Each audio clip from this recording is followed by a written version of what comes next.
In this episode, we're gonna take a look back at one of our favorite shows from the 90s, Friends.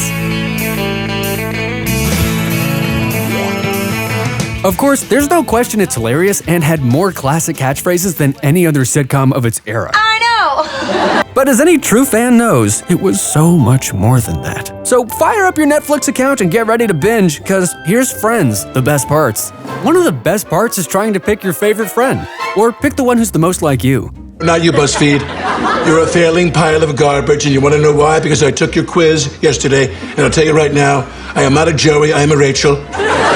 Rachel, of course, became an icon. She's even got a haircut named after her. Rachel is arguably the friend who showed the most growth over the series, going from a spoiled daddy's girl to a woman with a successful career in the fashion industry. But she didn't always have it together. There was her on-again, off-again, on-again, off-again, on-again, off-again, on-again relationship with her lobster, Ross. You're my lobster.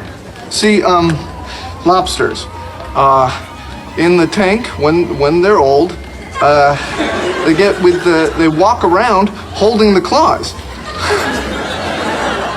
Those two are the biggest will they won't they sitcom pair since Sam and Diane. Ross and Rachel. Rachel and Ross. That's been one heck of a seesaw, hasn't it? And no other TV couple has topped them since. I got off the plane. Ah, Ross. The great thing about Ross was that he was the friend who was the most put together and the one who couldn't get it together at the same time. We were on a break! Whether he's yelling or yelling about a turkey sandwich, You threw my sandwich away! Ross's sometimes uptight nature was balanced out by the fact that he's a romantic at heart, and that led to some, let's say, complicated family dynamics. You get to be the baby's father. Everyone knows who you are. And who am I? There's Father's Day, there's Mother's Day, there's no Lesbian Lover Day. Every day is Lesbian Lover Day! Personal favorite is Phoebe and her songs. Smelly cat, what are they feeding you? The hippie-ish Phoebe was kind of on a different level than everyone else. Could you just open your mind like this much? She lived by herself for most of the show, and like all of us, she has an evil twin. She was also a surrogate for her brother's triplets. You know what? All of the Friends had complicated family dynamics. Monica and Chandler are living together! Ross married Rachel in Vegas and got divorced again! Joey, of course, was Joey. How you doing? The lovable goofball who sometimes may have needed a slap on the head. Part actor, part dummy, and part sweetheart. Did I just throw this? And where Joey brought a sunny sense of humor to the gang, Chandler brought the snark. Can I interest you in a sarcastic comment? As the friend who can come up with the perfect cutting joke at just the right or wrong time, Chandler is one of the funniest characters on a show filled with them. I'm sure you're right, but why? I guess you have to have a sense of humor when you do this for a living. If I don't input those numbers, doesn't make much of a difference. Even though Chandler started off as a commitment phobe, he showed real character growth too, thanks in large part to Monica. Like Chandler, Monica is a touch neurotic. Look, you knew this about me when you married me. But she's more than just a clean freak who always needs to have a project going. He told me about your apartment, and, I couldn't sleep thinking about it. So, would it be okay if I cleaned it? She's the ultimate foodie and chef. And hey, who doesn't need a little self-validation from time to time? Wow, a star! And though each character is great on their own, they work best together. Friends was truly an ensemble show, and one of the best hangout sitcoms of all time. And here's a cool fact. Once it was clear that the show's ratings were on the upswing, all 6 actors negotiated their salaries as a group. In fact, David Schwimmer and Jennifer Aniston were willing to take a pay cut just to make sure everyone got a fair slice of the pie. On set or off, real friends stick together.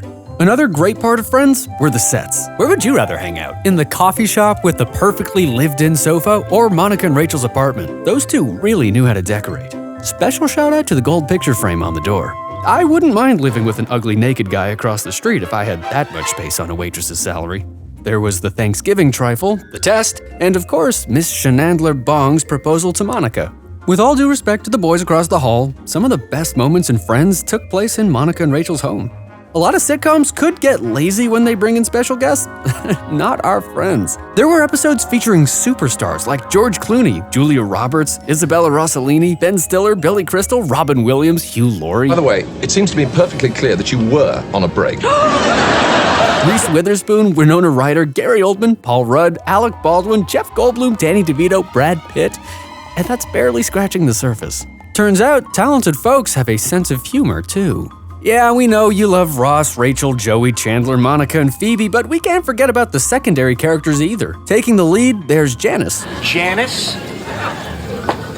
Oh my God. Who was really close to being the seventh friend and had a true talent for popping up at the absolute worst time. What a small world. And yet I never run into Beyonce. And oh, don't think for a second we forgot about Gunther. Hey, Gunther, have you seen Chandler? I thought you were Chandler. And we almost forgot about the monkey and the chick. Oh, and the duck. Friends really had the best guest stars from all corners of the animal kingdom. Ready or not, here I come. All right, let's go over the concept one more time. Pick a pair of pants. Thanksgiving pants or leather pants? Just kidding, you can choose both. There was also the theme song that you could never get out of your head.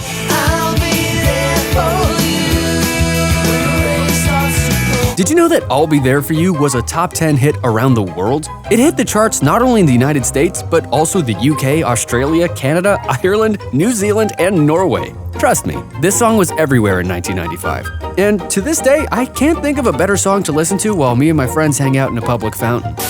We interrupt this program for a catchphrase break. Oh my God.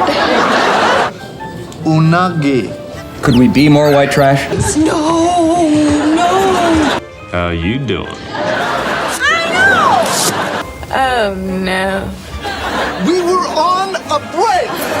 But here's the very best part. If you want to relive any of your favorite moments, all 10 seasons are available for streaming right now on Netflix. If you start watching now, it'll only take about 5 straight days to get through all the episodes. What are your favorite parts of Friends? Let us know in the comments. And don't forget to subscribe to our channel. That's what friends are for. We'll be here every week sharing our favorite stuff and the best parts.